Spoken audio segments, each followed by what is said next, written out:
నగరంలో ఉత్పత్తి అయ్యే చెత్తను తరలించేందుకు ఏర్పాటు చేసిన చెత్త తరలింపు కేంద్రాన్ని నగరపాలక సంస్థ కమిషనర్ నారపిరెడ్డి మౌర్య గురువారం తనిఖీ చేశారు. నగరంలో ఇంటింటి నుండి సేకరించిన చెత్తను తరలించేందుకు న్యూ బాలాజీ కాలనీ, వినాయక సాగర్ వద్ద చెత్త తరలింపు కేంద్రాలను ఏర్పాటు చేశారు. వినాయక సాగర్ వద్ద ఉన్న కేంద్రాన్ని గురువారం కమిషనర్ ఇంజనీరింగ్, హెల్త్ అధికారులతో కలిసి పరిశీలించారు. ఎన్ని వాహనాలు వస్తున్నాయి, ఒక్కో వాహనంలో ఎంత చెత్త వస్తుంది, వాహనాల కండిషన్ తదితర విషయాలను పరిశీలించారు.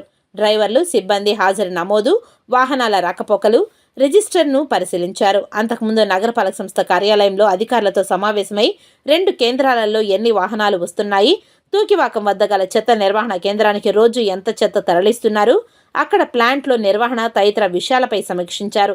ఈ సందర్భంగా కమిషనర్ మాట్లాడుతూ నగరంలో ఇంటింటి చెత్త సేకరణ పక్కాగా చేయాలని అన్నారు. ప్రతి వీధిలోకి వెళ్తే వాహనాలు నిర్దిష్ట సమయంలో వెళ్లేలా ప్రణాళికలు సిద్ధం చేసి వాహనాలు ఎక్కడెక్కడ వెళ్తున్నాయో తెలుసుకునేలా జీపీఎస్ సిస్టమ్ ఏర్పాటు చేయాలని అన్నారు.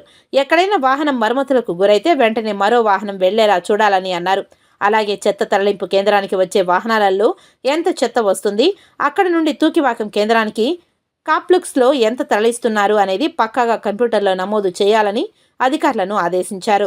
హెల్త్, ఇంజనీరింగ్ అధికారులు సమన్వయం చేసుకుని చెత్త తరలింపు నిర్వహణ పక్కాగా జరిగేలా చూడాలని అన్నారు. ఈ సమావేశంలో మున్సిపల్ హెల్త్ ఆఫీసర్ డాక్టర్ యువ అన్వేష్ రెడ్డి, రెవెన్యూ ఆఫీసర్ సేతు మాధవ్ తదితరులు ఉన్నారు.